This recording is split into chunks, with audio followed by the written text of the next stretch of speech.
Welcome to Australia. We're currently in the northeast of the Australian continent, and beneath us lies the Great Barrier Reef.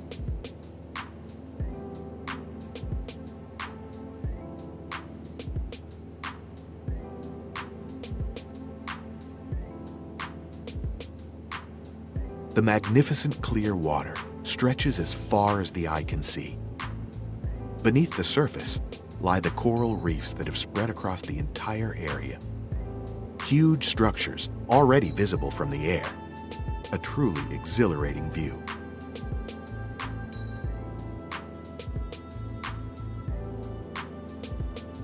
What we can't see from up here is an astonishing variety of life forms waiting for us in the reef's depths. They are the reason for our visit to this marvel of nature.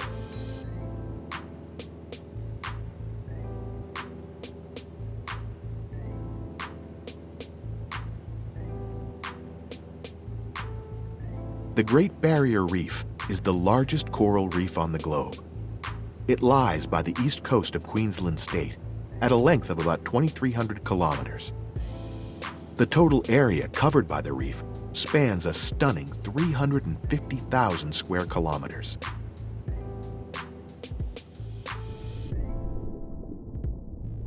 It's home to an incredible abundance of life. 2,600 types of fish, 600 types of corals, and clams up to 120 years of age are among its inhabitants. Since 1981, the Great Barrier Reef is part of the UNESCO World Heritage.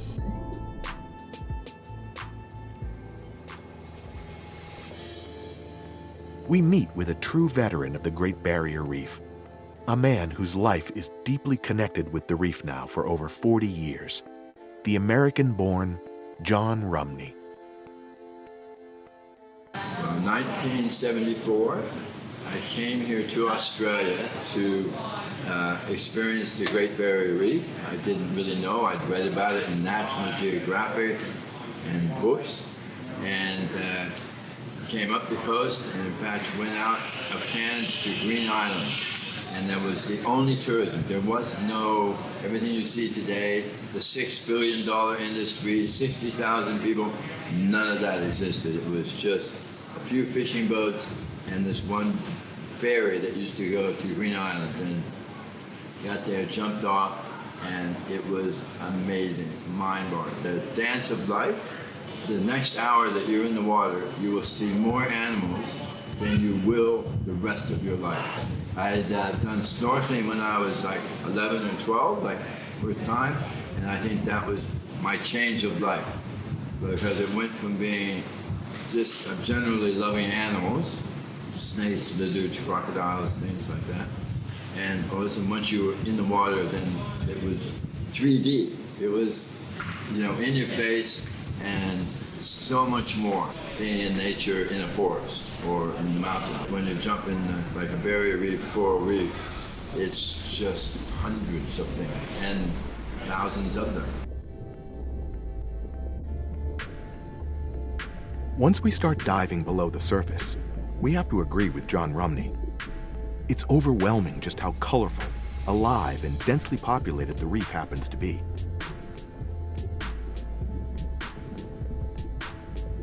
Among the fish, we see gigantic swarms. On one hand, there are larger groups of fish that roam the reef together. On the other hand, we find dozens of tiny, colorful fish that stay close to their corals, along with other fellows of their kind. This way, they can quickly hide inside the branching structures when danger is nearby.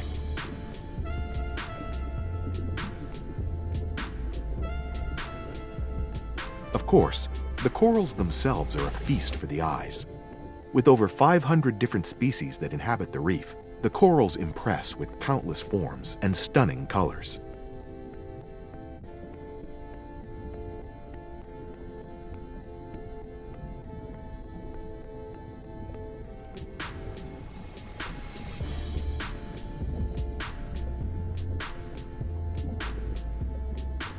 After all these impressions, it's evident just why John Rumney made the decision to stay in Australia.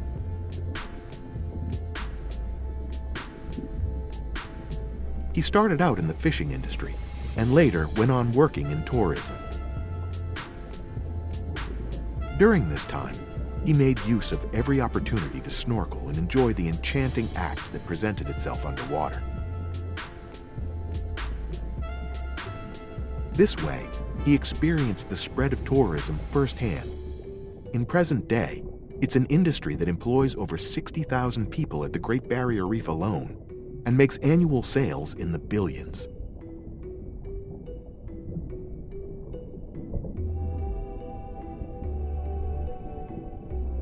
But with time, Rumney noticed transformation in the reef.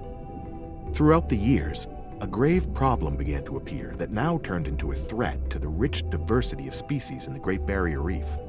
A growing number of the corals are dying. It's been an evolution. First seeing the reef in an incredibly vital, vibrant, pristine condition. And now, over the years, it's just decreased over time. And with this last bleaching event of 2016, it's been like, it's so emotional. It's completely changed that you went, wow, this was a global warning. This is the canary in the coal mine. This was the turning point for me that we know we must really act now, or we will lose the Barrier Reef. We won't lose all the coral in the world, no, but we might go into the dark ages of coral. Like, it won't be what we see today. We won't have the fish. We'll lose the biodiversity. We'll even possibly lose our food security. We are, out of our ignorance and lack of commitment, really tampering with the basic physics of the ocean, and that could be catastrophic. The bleaching event that John Rumney refers to bears this name for a reason. Actually, the term is quite fitting. A major part of the reef consists of limestone, naturally of white color. It formed from coral excretions and functions similar to a skeleton. The corals receive their varying colors from a symbiotic relationship with different types of algae, a relationship of mutual partnership. The algae supply the corals with oxygen and energy. But these algae are very sensitive when it comes to their environment. A change in the water's chemistry, or just a change in temperature, can cause a devastating chain reaction that kills off the symbiotic algae and thereby results in the death of the corals. This way, the bleaching event of 2016 caused a vast number of algae and corals to die off, leaving nothing but blank, white limestone. This became the term's infamous origin. The event left nothing but a spooky wasteland. It's even more frightening when one knows of the abundance of life that populated this place just recently. With this in mind, the dead corals appear just like a large pile of carcasses, almost resembling a Dunning graveyard. However, this hasn't been the first time.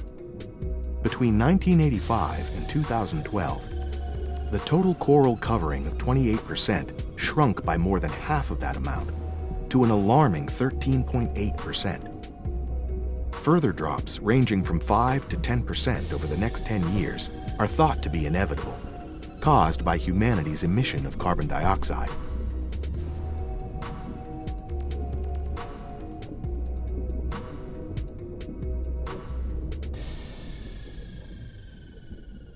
I think that the Barrier Reef is the first symbol, the first visible example of what is coming.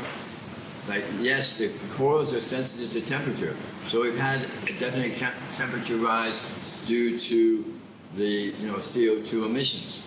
With this coral bleaching, we're having this definite effect on the reef health, and many of the corals are dying. So the next event, more will die and more will die. So this is a process of deterioration. What we will lose is the biodiversity. The most different species in a given area are right here on Barrier Reefs. Thousands of times more animals per 100 meters than in other parts of the ocean. That very variety that Rumney speaks of, and that we witness around us, is what makes the Great Barrier Reef so unique.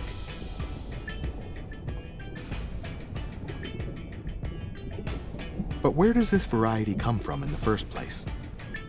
First and foremost, it's the work of the corals themselves. The main actors in our globe's reefs are the stone and fire coral. Over the course of many millennia, these living beings created giant formations and even entire islands. Among those are the Bahamas, Bermuda, and the Maldives. But none of these are larger than the Great Barrier Reef.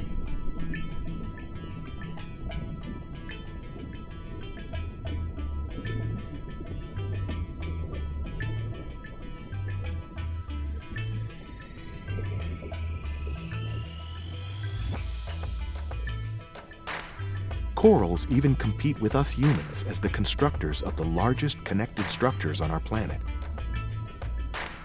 Corals, being part of the group Cnidaria, achieve this by constantly releasing limestone. The Symbiodinium, a microorganism that lives in a symbiotic relationship with the coral, helps with the calcification and supply. The Symbiodinium supplies the coral with hydrogen, and when it comes to the water's temperature, they're very sensitive. It always has to remain between 20 and 30 degrees Celsius, which is why they're mostly found in flat, tropical, and light-flooded waters. Stone and fire corals are nothing but gigantic colonies of single polyps. Every single polyp is only about 1 centimeter in size. Despite the food supplied by their symbiotic partners, their diet consists mostly of plankton organisms that they catch using their tentacles.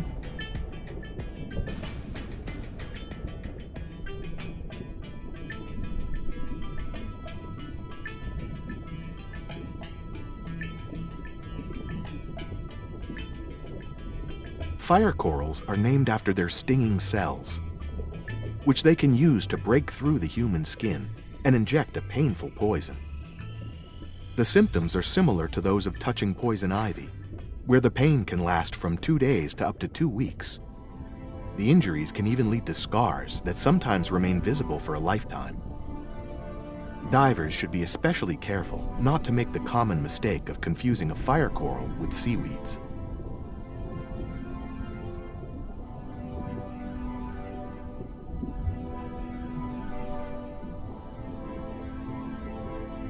In order to protect themselves and fight for their space in the reef, corals make use of so-called defense polyps that are larger than the normal ones.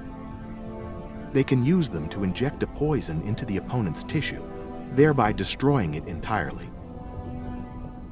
When it comes to the spreading among sessile species, the ones that are unable to move about, fire corals are very successful. In the battle for light and space, they can overgrow their rival very effectively as they grow relatively fast. But they're unable to do so without a symbiotic relationship with the Symbiodinium. And that very species is in grave danger of going extinct. The bleaching event of 2016 didn't just startle John Rumney. The Barrier Reef is the first symbol or the first sign. It's the fever. Oh, we better go to the doctor. Oh, look, looks like you might have cancer. Ah, well, what's the treatment? Well, stop smoking, or whatever it is that you need to adjust, and take some remedies. In our case, our remedies is pull CO2 back out of the air. Stop polluting it, pull it back, get the temperature of the world coming down. But what this CO2 is doing is changing the acidity of the ocean. CO2 in the air, CO2 absorbs to the water. Straight physics. There's no political agenda here. Just straight physics. What does that do to the animal life in the ocean? Well, it affects it. It stops being able to make its skeletons. The corals won't be able to lay themselves down. But everything that's making the oxygen in the ocean today, the zooplankton, the boat, is related to the water chemistry. As we can see, this coral reef is a highly sensitive and fragile structure. And since the reef is home to thousands of other species, this presents a grave danger.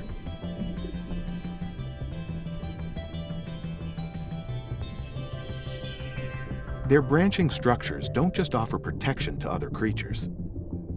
Their miraculous ability is the transformation of nutrient-poor areas into flourishing oases.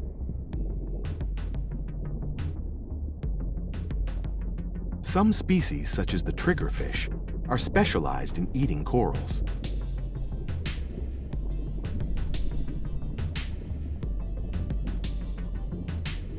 Without this highly specific source of food, they would quickly starve out. The difference between a flat and bleak bottom below the surface can easily be noticed in these borderlands. In comparison to the areas covered in corals, the stark sand is lifeless in these areas, making it a marine counterpart of a desert. The little fish can find almost nothing to eat in these regions, which is why very few of them ever come here.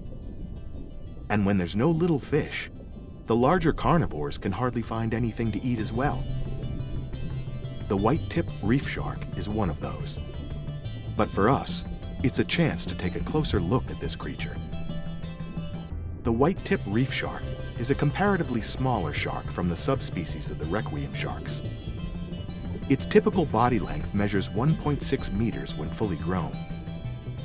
Normally, they weigh a mere 18 kilograms, making the white-tip reef shark a true lightweight among the other kinds of sharks.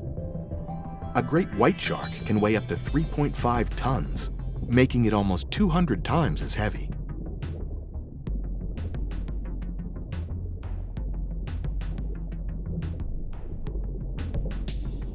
The white-tip reef shark is recognized by the white tip of his first back fin. Sometimes other fins have the same coloring. Further characteristics are the slender body and the short and broad head with its rounded nose.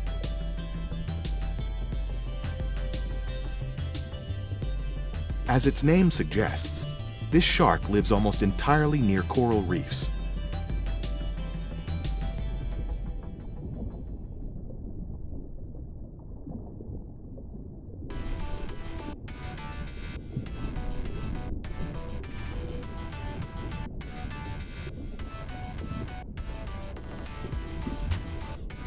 As we can see here, the white-tip reef shark moves with the help of an intense wriggling movement.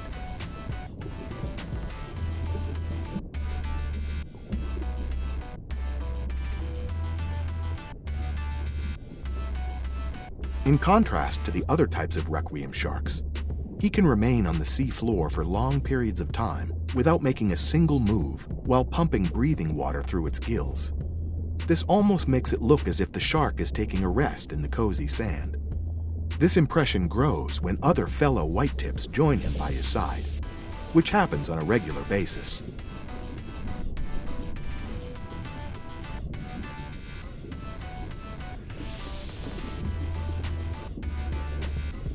Unlike other sharks, these little fellas don't have a territorial behavior. In other words, they aren't bothered by fellow white-tips in their vicinity.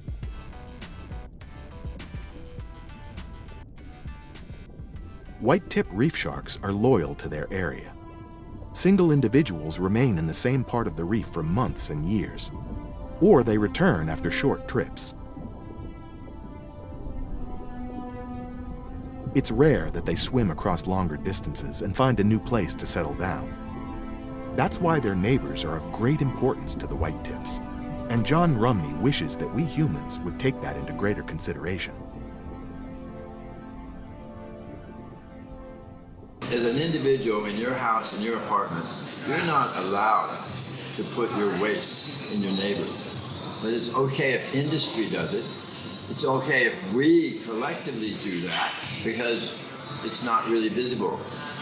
But the billions of dollars that are being spent by the fossil fuel industry to lobby, influence decisions, do false science, and that is really criminal. Like in the years to come, there's now the war crimes court. Well, there will be crimes against humanity by these present politicians for their not listening to the facts, not listening to the science, and making stewardship decisions. That's why Rumney and his colleagues would like to explore the reef on their own. They want to engage in independent studies on what exactly goes on in the reef. Part of that are dives during the night, an activity that very few tourists would even take into consideration.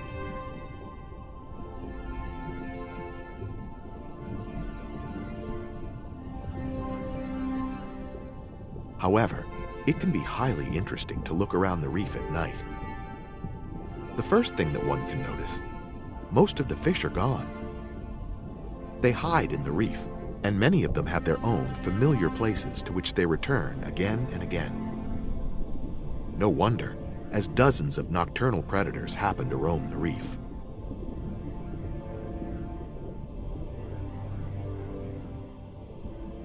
But even the corals have an entirely different nightlife. Many species only extend their tiny tentacles at night, which they use to filter food from the water.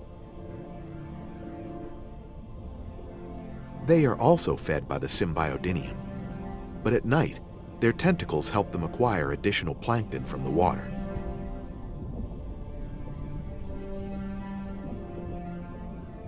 The skeletal growth of the algae also increases at night. An enzyme that encourages this growth has been measured at double amounts during nighttime. The reproduction of many types of stone corals is also controlled by the phases of the moon.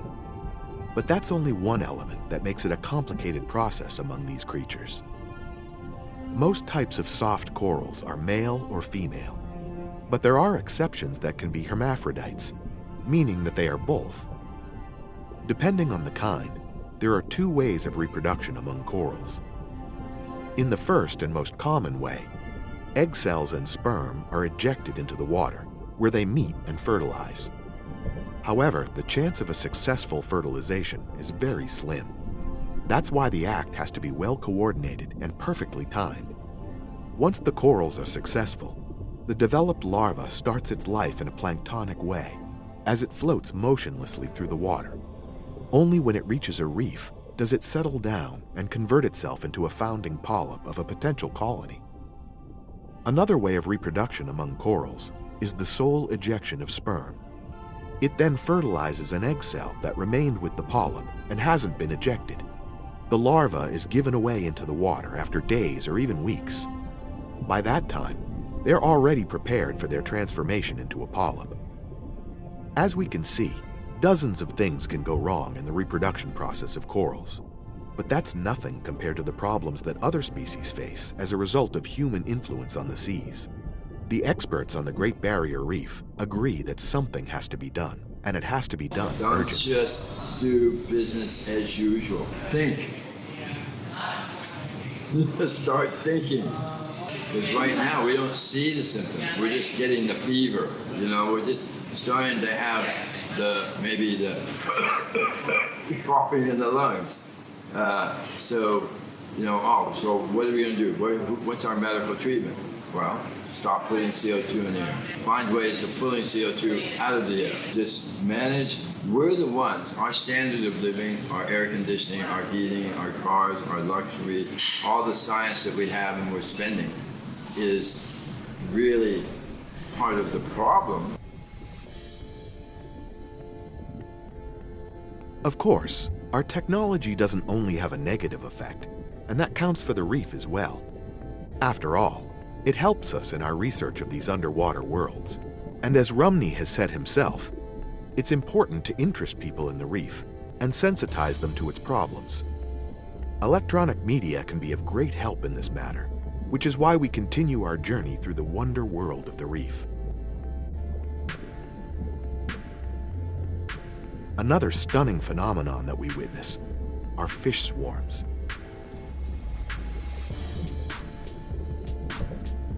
It's common to spot fish in such groups, but beneath that lies a complex mechanism. Swarms can generally be divided into two groups, the real and the unreal swarm. Members of the real ones are fish such as the horse mackerel, the diagonal butterfly fish, and the big eye. A real swarm always consists of the same number of fish, and most of the time, they're fish of the same kind and age group. When they're left alone, they seem lost and irritated. Once they're in a group, however, they communicate with each other. Swarm fish always swim the same distance from and parallel to each other in the same direction.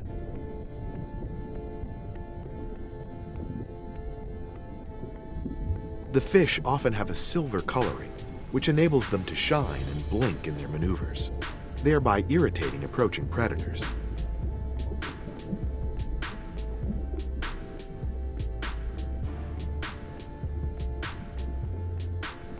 The other types of fish are unreal swarm fish, which have similar characteristics to the real ones. They're also called group fish. However, they only gather when there's an imminent threat, and these swarms consist of species of various kinds and age groups. But the advantages remain the same as in a real swarm. Swimming in groups or swarms increases the chances of survival for every single fish in case of an attack through predators. On his own, the fish would barely be able to escape. Predatory fish are more efficient when they concentrate on a single target rather than multiple fish at once. In addition, the large number of fish in a swarm make it easier to detect an assailant early on. Ironically, a large number of fish often attracts some predators in the first place. That's why building a swarm is only worth it when the living space is vast and when there's an abundant supply of food to provide for the entire group. Both of these factors are given in the reef by nature.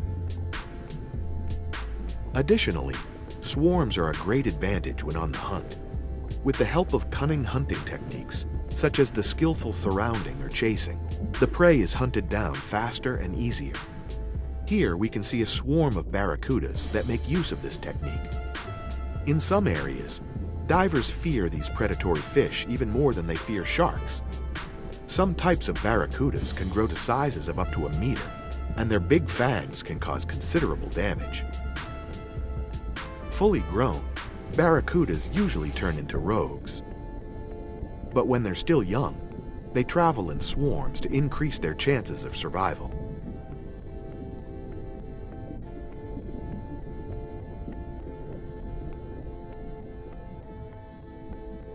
For us as spectators, these colorful swarms present us with a selfish advantage. They're a marvelous sight to see, and it's that optical glory that attracts the masses of tourists.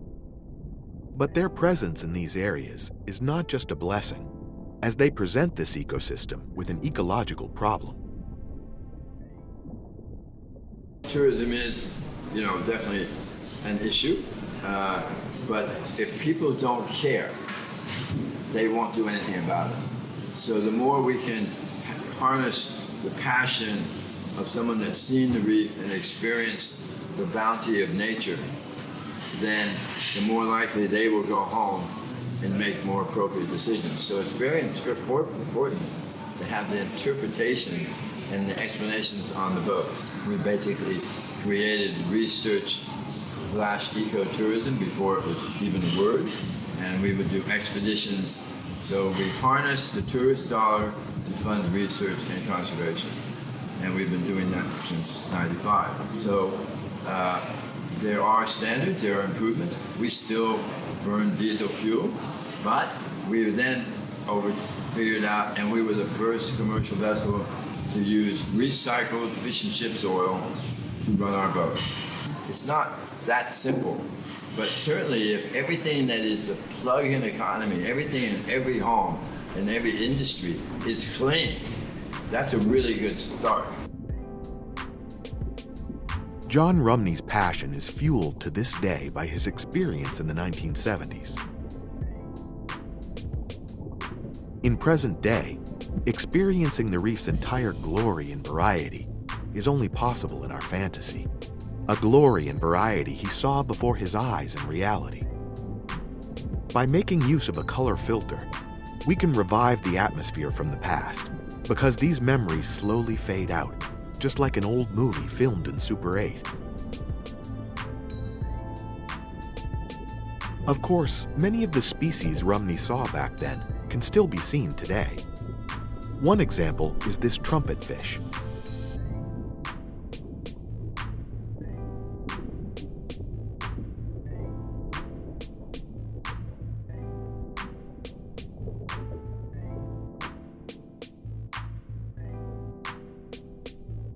Despite his amusing looks, this creature is a flesh-eating predator. His form, which might seem awkward to us, is the trumpetfish's disguise. Sometimes, this fish even stands upright among soft corals and seaweed, while imitating its movements to appear entirely harmless. But once the prey comes too close, the trumpetfish seals its fate in rapid movements.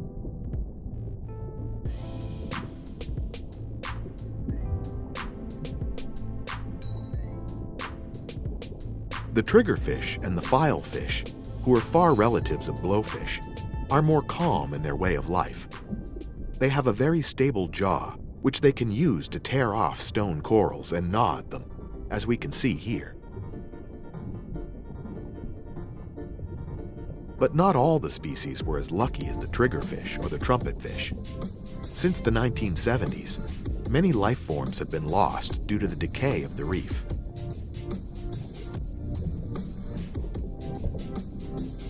Today, the Great Barrier Reef is different than it was in the past, and that is clearly proven by the numbers. But that's just why Rumney doesn't give up his fight to at least preserve the present-day status of the reef.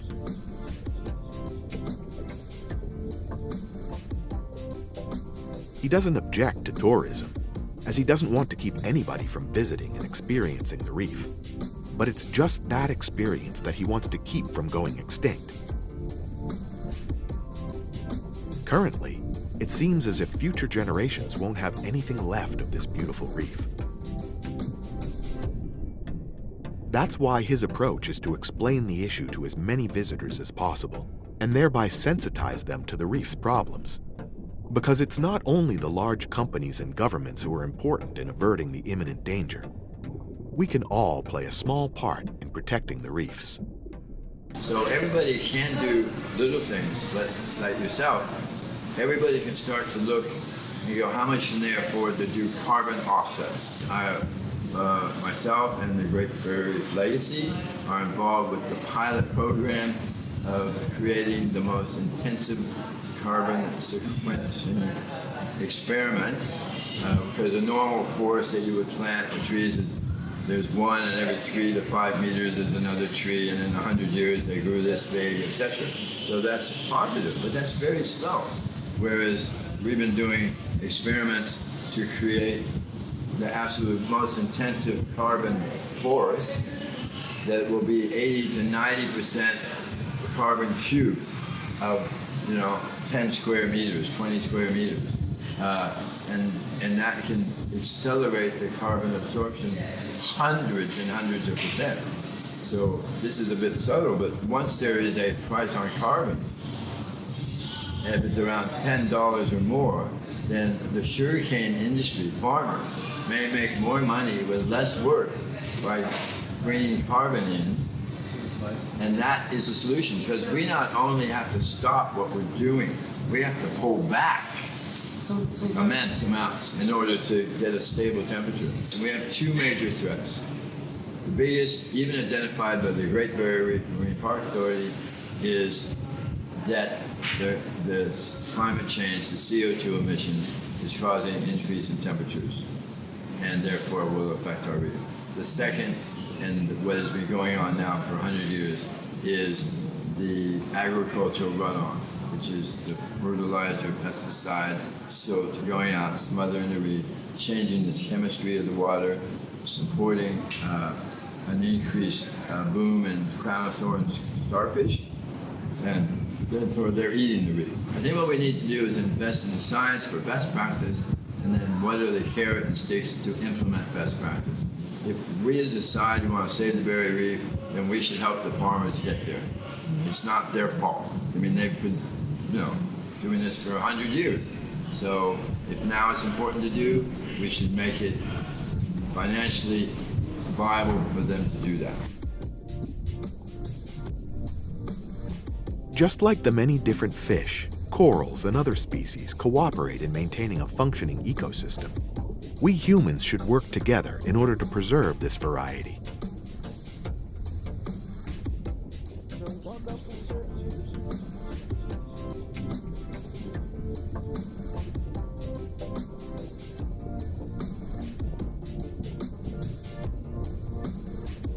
A typical symbol of environmental protection is seen here, and it's one of the largest inhabitants of the Great Barrier Reef, the sea turtle. There's a total of 7 kinds of giant turtles, 6 of which can be found at the Great Barrier Reef. Despite their length of 1.5 meters and weight of over 200 kilograms, the sea turtle floats elegantly in the water. Here, she's in her element as she glides through the sea like a bird in the sky. It's here where the sea turtle spends most of her life. The sea turtle is not faithful to its habitat. There's no one single place in which it lives. Every year, the sea turtle travels over far distances. In the beginning of its life, the sea turtle feeds on crabs and jellyfish, as well as on fish eggs. When it grows older, however, it turns into a vegetarian. A sea turtle can reach ages of up to 50 years. As mentioned before, the sea turtle is a threatened species. The main reason is its popularity as a delicacy in Asian countries, as well as the use of its shell in the crafting of accessories and charms. Since 1979, it's illegal to catch and trade with sea turtles. Nevertheless, thousands die every year as they're hunted illegally or caught along with crabfish. It's another example of the ignorance that some people display in their treatment of marine species.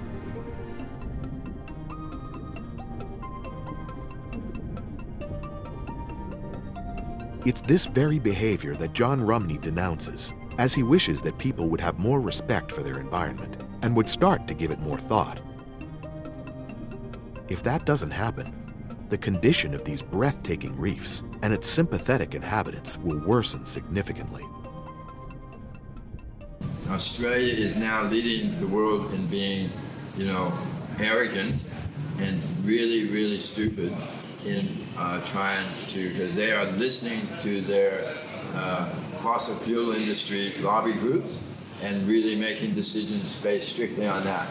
There's so much evidence that, in the common jargon from the common people, there's protest, and it's like coral, not coal.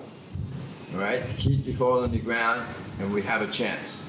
If you keep putting the coal, CO2 in the air, we're going to reach tipping points, and we don't even know where this. We have these estimated, temperature rises. That has not even begun to calculate the methane and the tundra and all these other things that may happen.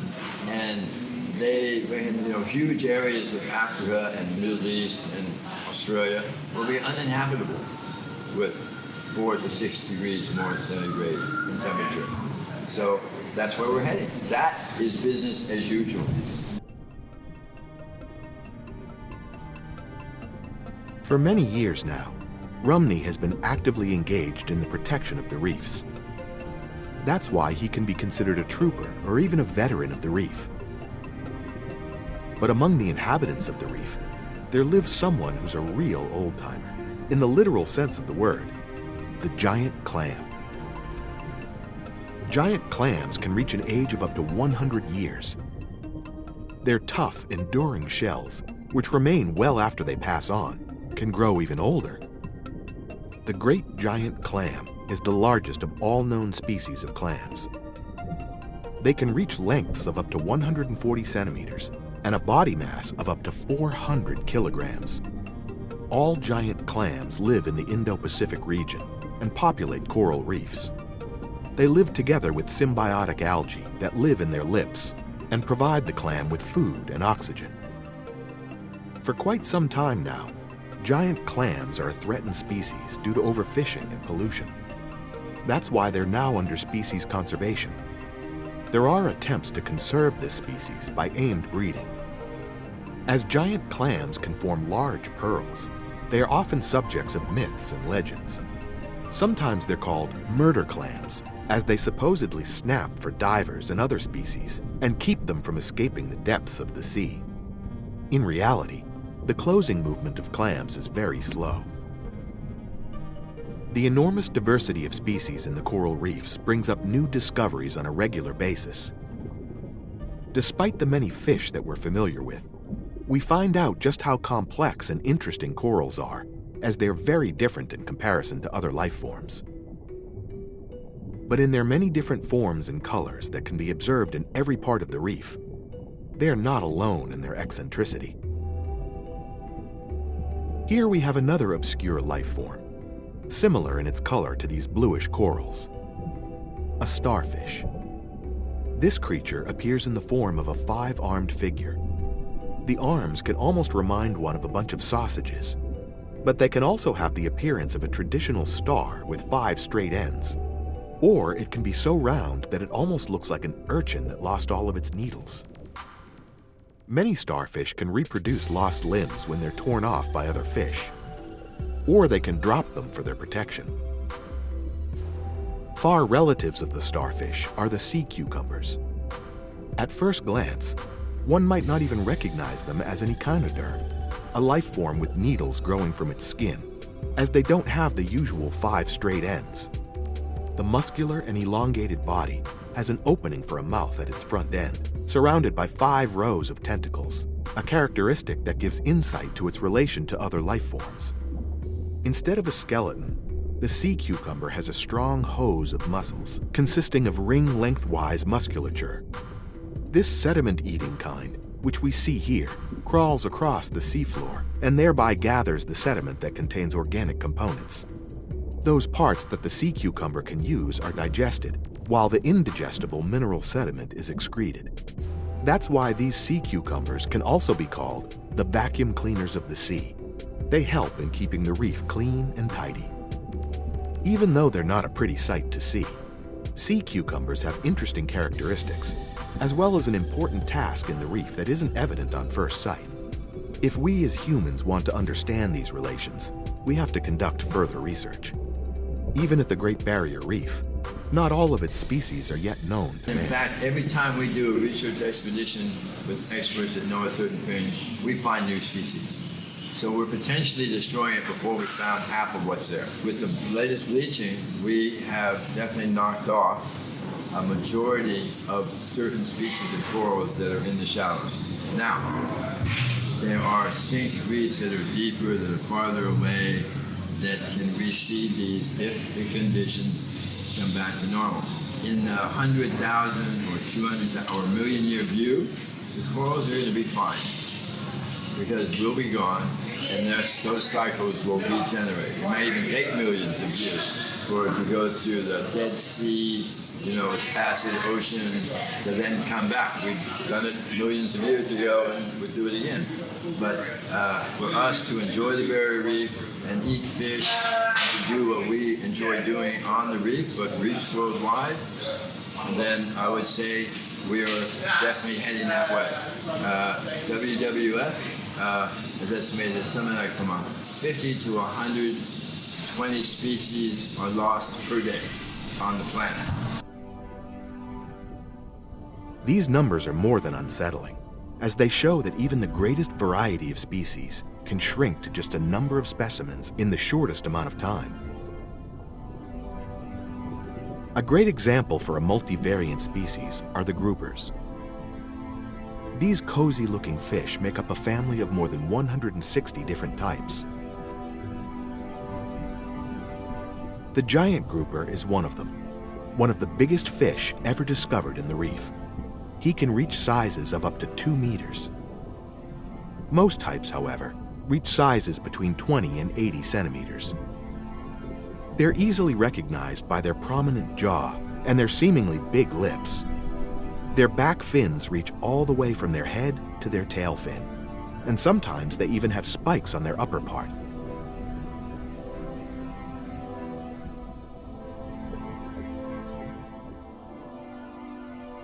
Groupers only gather in larger groups for reproduction. Other than that, they mostly live on their own. They mostly protect a certain territory in the reef, or at least their own caves.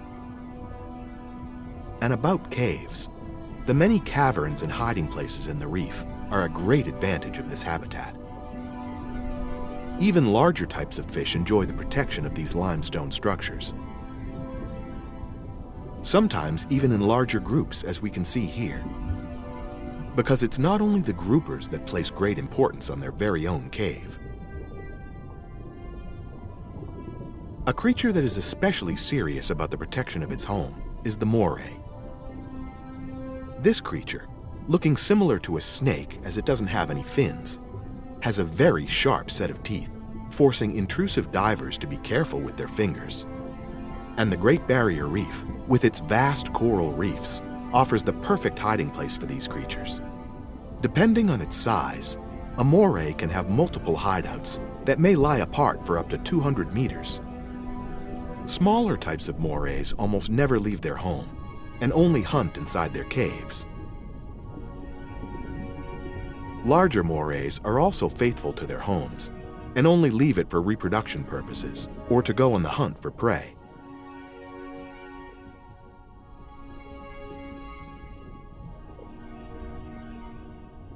Groupers are also carnivores. Their diet normally consists of fish and crab-like creatures.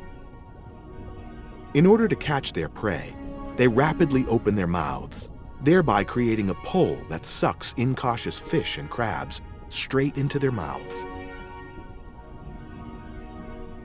Groupers spawn in open water, and most species let their eggs float off into the open sea. There, the larvae are safe from other fish. The young fish return to the reef once they grow up a little.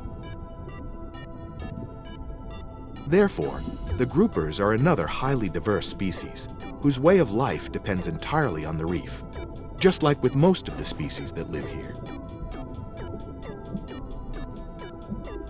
If humanity doesn't want to lose this rich diversity, something has to happen soon.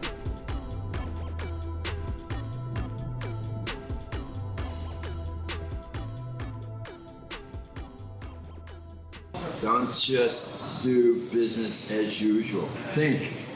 Stop putting CO2 in the air. Find ways of pulling CO2 out of the air. The sooner we stop, the sooner we have a chance of having a healthier world. The Great Barrier Reef is just one of the most magnificent places on the planet. It's still fantastic to come here. It's worth saving, so let's get on with it. A clear message from John Rumney, whose passion and energy will hopefully inspire many people to become active in the field of environmental protection.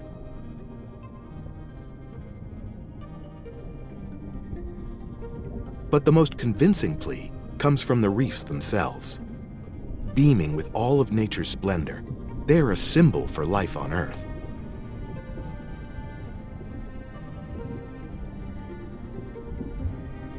While we let these pictures sink in, we should keep one thing in mind. All these fascinating species which we've met on our journey are potentially endangered. Nobody should have a bad feeling when enjoying this splendor, but we should never forget, despite only covering about 0.2% of the seafloor, they are home to more than 30% of all marine life.